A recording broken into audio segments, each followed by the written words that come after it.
on va commencer à étudier les lois qui concernent Sukkot. Donc, bien sûr, Sukkot, c'est le temps où il faut faire une soukha. C'est ça tout le principe de Sukkot. Donc, à la sortie donc, de Yom Kippour, eh bien, on doit commencer à s'occuper donc de faire effectivement la soukha, ou au moins, tout au moins, faire en fait toutes ces choses-là, de manière à ce que effectivement on puisse se rendre quitte donc de cette mitzvah-là par l'intermédiaire donc soit de la faire soi-même la soukha, soit de le faire par l'intermédiaire d'une personne qui va venir donc s'associer pour nous aider. Il est bien évident que c'est une mitzvah donc d'arranger la soukha, de la construire entièrement, immédiatement si on peut, le lendemain, si on peut faire le lendemain de Yom Kippour, après qu'on soit sorti effectivement donc de la synagogue, et car c'est une mitzvah qui vient pour nous immédiatement. Et il y a un principe qu'une mitzvah, dès qu'elle se présente, eh bien, il ne faut pas la laisser devenir chametz, comme on dit. Il ne faut pas la laisser, en fait, donc, de se tourner, en fait. Voilà. Donc, la mitzvah, elle est pour toute personne, tout homme, a l'obligation de s'occuper lui-même de la construction de sa soukha et donc de préparer, donc de poser donc le srar, c'est-à-dire le toit avec des produits uniquement que des végétaux. Et même si c'est une personne qui est elle-même une personne très honorée, très honorable, une personne qui est très riche, eh bien c'est une grande mitzvah que ce soit lui-même, c'est son honneur à lui que de s'occuper lui-même, par lui-même de la mitzvah de la soukha. Maintenant, si quelqu'un n'a pas la possibilité de faire sa soukha chez lui, eh bien il peut toujours essayer, pour pouvoir bénéficier de cette très grande mitzvah, de le faire avec une personne qui, elle, a la possibilité de construire une soukha chez lui. Maintenant, pour la soukha, il est important de connaître quel doit être l'endroit dans lequel on doit faire la soukha. Alors, tout de suite, la halakha nous dit qu'il faut donc monter la soukha, donc en dessous le ciel. En fait, ça doit être en dessous la voûte céleste, à l'image de quoi? Eh bien, des colonnes de nuée qui étaient dans le désert, qui nous entouraient, qui entouraient les Béné Israël quand ils étaient donc en voyage durant les 40 ans de pérégrination, durant ces années-là, ils étaient dans le désert. Eh bien, il y avait une nuée qui les protégeait, qui était en fait, qui les enveloppait complètement pour les protéger. Et donc, cette soukha va donc symboliser là aussi et représenter pour nous quelque chose qui nous entoure, à l'image donc de ces nuées qui nous entouraient dans le désert. Et c'est pour ça qu'il faut la faire donc sous la voûte céleste, c'est-à-dire sous le ciel, et non pas à l'intérieur d'une maison, ni de faire la soukha sous un arbre. Bien sûr, il est d'emblée, il est important de faire sa soukha sur son propre terrain. Il est interdit de le faire sur le terrain d'une personne, une personne qui par exemple ne serait pas là. Eh bien, on n'aurait pas le droit de construire la soukha sans son autorisation, sans qu'il soit au courant. Ainsi, il ne sera pas, bien sûr, permis de faire une soukha sur le sol qui est en fait dans le domaine public, qui est en fait dans la rue, car la rue ne nous appartient pas, elle appartient à la ville et donc, bien évidemment, elle a un propriétaire. Et donc, à partir du moment où cet endroit a un propriétaire, que ce soit mon ami, que ce soit quelqu'un que je connais bien, tant que je ne lui ai pas demandé sa permission ou bien la permission de la commune, eh bien, je n'aurai pas le droit de le faire parce que dans la rue, c'est un endroit qui appartient en fait à la foule. Les gens vont et viennent. Et si maintenant une personne a quand même été au-delà donc de cette interdiction, il a quand même construit sa soukha dans cet endroit-là, soit dans le terrain de son ami sans qu'il soit au courant, ou bien carrément dans le domaine public, eh bien, malgré tout, elle sera quand même cachère, mais il y aura un problème, on ne pourra pas faire la bracha quand on sera les chefs basouka, vous savez, la mitzvah, la bracha qui concerne la mitzvah, on pourra faire la mitzvah d'être sous la soukha, mais on ne pourra pas y faire une bracha. Maintenant, deuxième partie, eh bien, plutôt troisième partie, on va parler maintenant des murs. Vous savez qu'une soukha, de par définition, c'est une habitation qui est ce qu'on appelle dirat haray, une habitation donc passagère qui n'est pas durable dans le temps. Et il doit, pour qu'elle puisse effectivement être cachère, elle doit être construite avec des murs. Alors, concernant les murs de la soukha, il y a différents avis au niveau de nombreux dynimes qui sont apportés à cela, mais bien sûr, personne ne connaît effectivement, ne connaît bien ces choses-là. C'est pour cette raison qu'il faut faire donc des murs qui doivent être, si on peut dire, entiers et qui doivent être suffisamment forts pour que si jamais, eh bien, il y avait un vent qui passait, eh bien, que le souffle du vent ne puisse pas donc faire tomber la soukha. Donc voilà un petit peu la première notion qu'il faut avoir à l'esprit, c'est que les murs doivent être des murs suffisamment solides pour pouvoir résister à un coup de vent.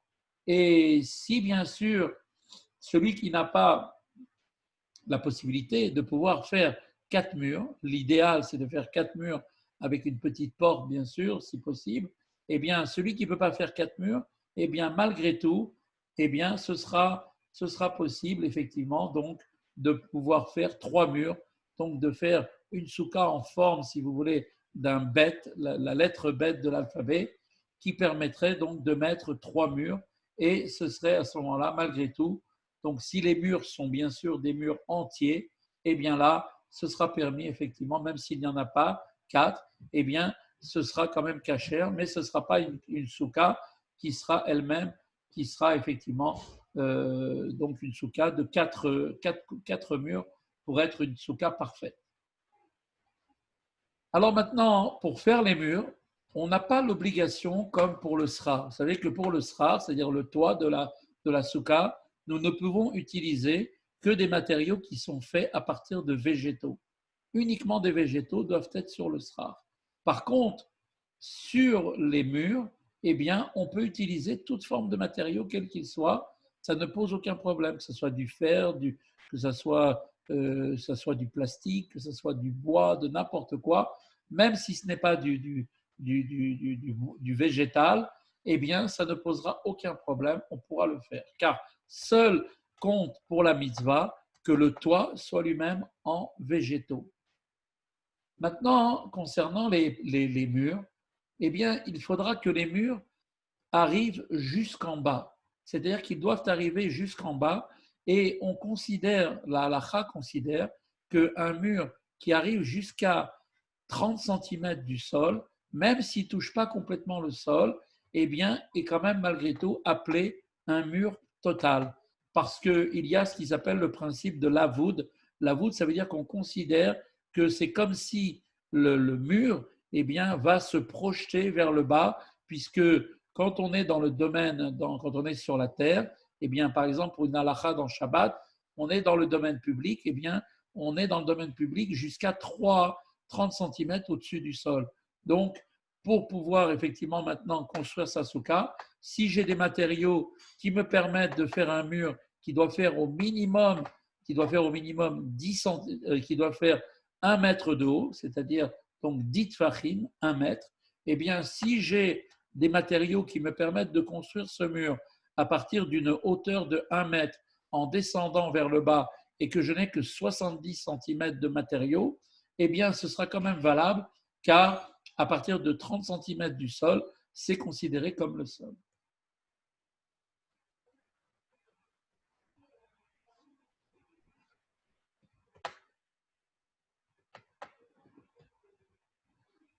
Alors, il est bien celui qui a les moyens, bien sûr, celui qui peut se le permettre au niveau financier, c'est bien de construire une soukha, d'accord, avec une sorte de toit qui peut se fermer et s'ouvrir, d'accord, pendant effectivement donc la fête. On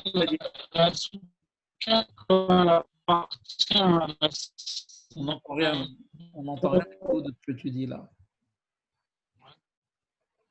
Je continue. S'il te plaît, garde tes questions pour la fin et puis on reviendra sur toutes ces questions. On n'entend pas du tout ce que tu dis. Le micro n'est pas bon. Alors, celui qui a les moyens, eh bien, on nous dit, la halakha dit que c'est bien de faire une sorte de toit, d'accord, qui va s'ouvrir et qui peut se fermer effectivement par une forme de gong, en mettant des gongs. Et de manière à ce qu'on puisse, au moment où il pleut, bien sûr, on sortira de la souka parce que si on met effectivement un toit qui va venir donc recouvrir la souka, eh bien le toit, s'il n'est pas fabriqué lui-même en végétaux, ne pourra pas être effectivement valable. D'autre part, un toit ne peut pas faire un toit total qui est complètement recouvert, qui recouvrirait complètement la souka, ne serait pas non plus valable, car il y a une halakha qui dit qu'on doit voir quand même, malgré tout, même si la souka doit être complètement effectivement fermée, on doit pouvoir voir effectivement le ciel, voir les étoiles qui se trouvent dans le ciel. Donc là, effectivement, si la souka, effectivement, quand arrive le moment où il pleut, on veut fermer donc la souka, le toit de la souka en faisant descendre une sorte de couvercle, ce serait effectivement bien de manière à préserver l'intérieur de la souka de la pluie, puisque de toute façon, quand il pleut beaucoup à l'intérieur d'une souka, il n'y a plus la misva de rester sous la souka, et donc on doit obligatoirement sortir de la souka. Donc tant qu'à faire, si on peut construire une sorte de couvercle pour refermer effectivement au moment de la pluie, donc sur le toit de la souka, pour éviter que la pluie va tomber à l'intérieur, eh bien, celui qui en a les moyens de construire effectivement cette sorte de toit, eh bien, ce serait une bonne chose de le faire. Pourquoi? Parce qu'il est quand même bien d'avoir toujours, si on peut, une souka qui soit sèche, de manière à ce que effectivement le toit effectivement puisse se maintenir dans la souka. Eh bien, il est nécessaire que tous les végétaux qu'on va mettre sur le toit soient, si on peut, donc soient secs. Quatrième partie, donc, des halachot. Alors, vous savez que concernant la construction du srar, le srar, c'est en fait c'est le toit, là où se trouvent effectivement les végétaux que l'on met sur le toit de la souka, qui doivent être exclusivement des végétaux et rien d'autre. Eh bien, il va falloir donc faire très attention parce qu'il y a de nombreux dynimes concernant la validation, donc pour que la souka soit cachère. Tout va dépendre du toit. Si le toit n'est pas bon, on peut avoir la plus belle souka du monde avec des murs extraordinaires, avec tout ce qu'on veut, mais si ce qui est sur le toit de la souka, que l'on appelle le srar, les végétaux ne sont pas mis comme il faut, d'accord, eh bien, si on ne suit pas les règles, eh bien, la souka n'est pas cachère et on ne pourra pas rentrer pendant Sukkot et faire la bracha sous la souka. Donc, on nous dit que puisque on a l'habitude, donc, effectivement, de mettre sur le toit donc, des branches d'arbres. Ou bien on a l'habitude aussi de mettre, par exemple, des roseaux, des nattes de roseaux, qui sont effectivement donc des véritables roseaux qui poussent sur la terre et qui ont été effectivement coupés et que l'on va maintenant utiliser. Eh bien là, on n'aura aucun problème, on pourra utiliser parce que ce sont des choses qui ont poussé de la terre et donc ces choses-là ne reçoivent pas l'impureté de la terre. Et donc, effectivement, on peut effectivement, même s'ils ne sont pas attachés les uns avec les autres, eh bien, ça ne pose pas de problème du moment que ce sont des végétaux. Donc, rappelez-vous bien, la halakha, c'est que pour le srar, pour le toit de la souka, ce doit être impérativement uniquement des végétaux. Alors, la halakha nous dit que d'emblée, il est interdit de couvrir le toit de la souka avec un végétal, des végétaux dont il y aurait une très mauvaise odeur. D'accord? Imaginez, vous avez des végétaux, vous les avez laissés trop longtemps, on va dire à l'extérieur, ils ont pris la pluie, et au bout d'un moment, donc, ils commencent un petit peu à pourrir, il y a une mauvaise odeur, eh bien, on ne pourra pas faire le toit avec ces végétaux-là, d'accord? En plus, non seulement ils ont une mauvaise odeur, mais en plus de ça, les feuilles peuvent très bien tomber, et elles tombent de manière régulière, car on a peur qu'à cause de ça, à cause de la mauvaise odeur, eh bien qu'une personne va être tellement incommodée sous la souka qu'elle va sortir de la souka. Et à ce moment-là, s'il a quand même fait cette souka, d'accord, et qu'il a fait avec ses plantes, malheureusement avec ses végétaux qui étaient avec une mauvaise odeur, malgré tout, la souka sera cachère et ce sera permis de s'y asseoir dans cette souka pour faire la misva, de le faire d'emblée. Ensuite, toute chose, nous dit la halakha, qui va être en mesure de recevoir l'impureté d'un moment, eh bien que même si maintenant, effectivement, il n'est pas dans cette situation d'impureté, comme par exemple, je vous donne un exemple, comme par exemple des roseaux qui ont par exemple, ils ont en fait une sorte une sorte, comme une sorte une anse, vous voyez, pour les attraper, une sorte de kéli qui est fait lui-même pour pouvoir les garder, d'accord? Eh bien, on n'aura pas le droit de l'utiliser, par exemple, ce kéli dans lequel on va mettre les roseaux à l'intérieur, donc une sorte de sacoche. On ne pourra pas l'utiliser pour faire le srar avec ça, d'accord? Et si une personne a quand même mis un matériau autre que des végétaux, comme là par exemple donc ce sac dans lequel se trouvent effectivement rangés les roseaux, eh bien la souka est complètement passoul. Alors la halakha nous dit maintenant, il faut faire très attention de ne pas poser sur la souka une chose effectivement qui va recevoir l'impureté, comme on vient de le dire, afin de pouvoir rester, bien sûr, de pouvoir le laisser sur le toit. Comme par exemple une échelle. Prenez une échelle qui, cette échelle, elle a, donc bien qu'elle soit faite, elle peut très bien être faite totalement en bois. Alors pourquoi est-ce qu'on ne peut pas laisser une échelle? Eh bien parce qu'une échelle, elle a en fait, c'est quelque chose qu'on peut attraper avec la main. C'est comme si c'était un outil. D'accord? Et donc, à plus forte raison, toute forme d'outil comme un marteau ou par exemple une hache ou même effectivement une pelle ou tout ce genre de choses, eh bien, on ne pourra pas les mettre directement sur le srar afin de le renforcer de façon à ce que si jamais il y avait un coup de vent, on se dirait, voilà, on va mettre ces objets qui pèsent un certain poids de manière à maintenir le toit. Ça, ce serait complètement interdit. Et si on le faisait, eh bien la souka serait totalement pas soule. Et là, il y aurait un véritable problème. Maintenant, autre halakha, il faut bien faire attention quand on fait le srar. Donc, quand on parle du srar, donc vous avez bien compris maintenant qu'il s'agit donc du toit de la souka. Eh bien, le srar doit être fait de telle manière que l'ombre portée dans la souka soit en nombre supérieur par rapport à la lumière du soleil qui pourrait filtrer à partir donc du toit de la souka.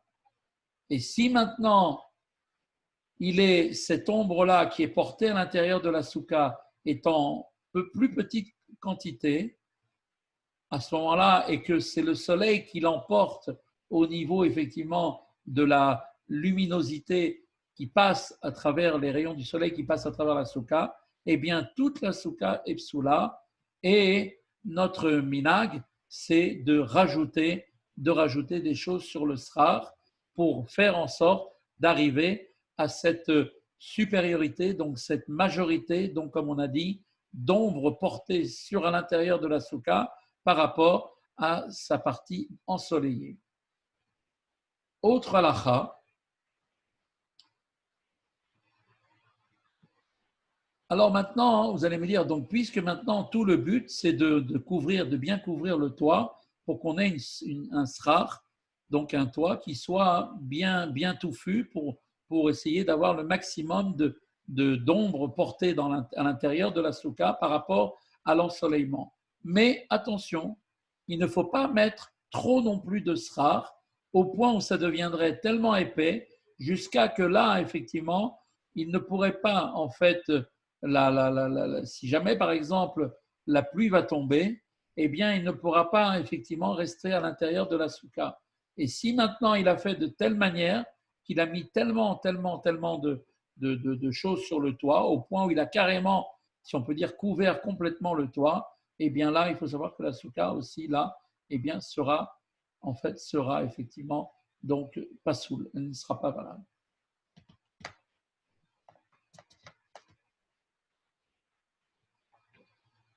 Autre halakha, imaginez maintenant que pour pouvoir aller chercher les végétaux nécessaires pour mettre sur votre toit de votre maison, vous alliez chercher ces végétaux de la main d'un non-juif. Par exemple, vous avez un ami qui est là, qui a un pavillon, qui lui, dans son pavillon, a des arbres et qui lui est intéressé. Il va vous dire, bah, tiens, si tu veux, viens, tu vas me couper les arbres et en même temps, tu récupéreras toutes les branches pour pouvoir les mettre sur ton toit. Je sais que tu as besoin pour la souka. Eh bien, on ne pourra pas faire. D'accord? Parce que même si c'est le juif lui-même qui a coupé, du fait que ça vient d'un terrain d'un non-juif, eh bien, ce sera interdit de profiter de ces branches-là.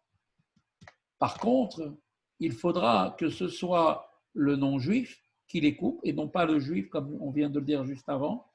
Il faudra que ce soit le non-juif qui les coupe et qui en fasse cadeau pour le juif. Ou bien que ou bien, par exemple, que ce soit le juif qui les ait coupés, mais pas pour s'installer dans cette souka, et qu'il donne, par exemple, en fait, il va les donner pour un autre juif. D'accord? Et si maintenant, malgré tout, c'est un juif qui a coupé les branches, avec l'autorisation, bien sûr, du non-juif, quand même, malgré tout, on dira quand même que c'est quand même cachère et ce sera valable. Vous savez qu'on a l'habitude maintenant de mettre dans la souka ce qui s'appelle des ornements. Donc les gens ont l'habitude de mettre des choses pour que ce soit joli. Ils mettent des fruits qui suspendent au toit de la souka. Ils mettent des belles photos. Ils mettent des ornements. Eh bien, il nous dit la chose suivante. L'interdiction, il y a une interdiction qui doit être très, on doit faire très attention à cela. Les bois eux-mêmes de la souka, que ce soit les bois qui ont permis de construire les murs, ou que ce soit les bois eux-mêmes, enfin tout ce qui sont les végétaux qui ont permis de construire le toit de la souka, eh bien, il nous est totalement interdit de tirer profit de ces bois-là après qu'ils ont été déposés en tant que mitzvah. Pourquoi? Parce que puisque ces bois ont été utilisés pour la mitzvah, eh bien, même de prendre un petit morceau de bois pour en faire, par exemple, on va dire un cure-dent, vous allez me dire c'est un tout petit morceau de bois, c'est pas grand-chose, eh bien, même ça, ce sera interdit. Donc, ce sera parce que tout le bois qui a été utilisé, maintenant, il a un din en tant que mitzvah. Il fait partie de la mitzvah. Donc, il a été utilisé par la mitzvah. Il ne peut pas avoir d'autre destination que l'action menée sur, effectivement, donc la mitzvah elle-même. Et si maintenant, vous allez me dire, voilà, maintenant, il peut très bien y avoir des petits morceaux de bois qui sont tombés. Donc, si ces petits morceaux de bois sont tombés du toit, par exemple, de la souka, du srar, et bien peut-être, voilà, ou alors on va dire des murs de la souka, est-ce que j'ai le droit de prendre ces petits morceaux de bois pour les utiliser, comme là, par exemple, d'en faire un cure-dent? Eh bien là, ce sera aussi interdit, même si c'est tombé tout seul. On ne parle même pas que vous les avez pris vous-même, eh bien là, ce sera interdit. Et donc, effectivement, eh bien, im maintenant chal simchat Torah be'erev Shabbat asurin gam be'Shabbat shalacher simchat Torah.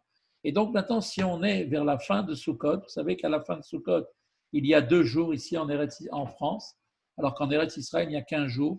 Donc en Israël, il y a un jour particulier qui est le dernier jour, le 7e jour de Sukkot. Nous, on en fait 8, puisqu'il y a le jour de Simchat Torah et ensuite il y a le Shmini Atzeret, d'accord?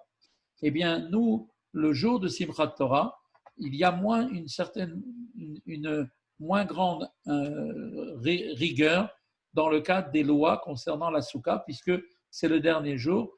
Et donc, la question, c'est est-ce que l'obligation, c'est jusqu'au matin du 7e jour, c'est-à-dire le jour de Simchat Torah, ou bien est-ce que c'est encore toute la journée? Donc, si on est dans ce cas-là, eh bien, on nous dit ce sera interdit, malgré tout, parce qu'en cas de doute, du fait qu'on est en face d'une mitzvah qui est une mitzvah de la Torah, eh bien, même quand j'ai un doute, et ça c'est un principe général, quand j'ai un doute concernant une chose, si je dois faire ou pas faire, eh bien, si c'est une mitzvah qui concerne une ordonnance de la Torah, j'aurai l'obligation de le faire, alors que si c'est une loi des rabbanades, eh bien, ce sera quelque chose que je devrais me dispenser de faire en cas de doute. Voilà, on a pour ce soir, Baruch Hashem, vu une bonne partie des lois de la Souka.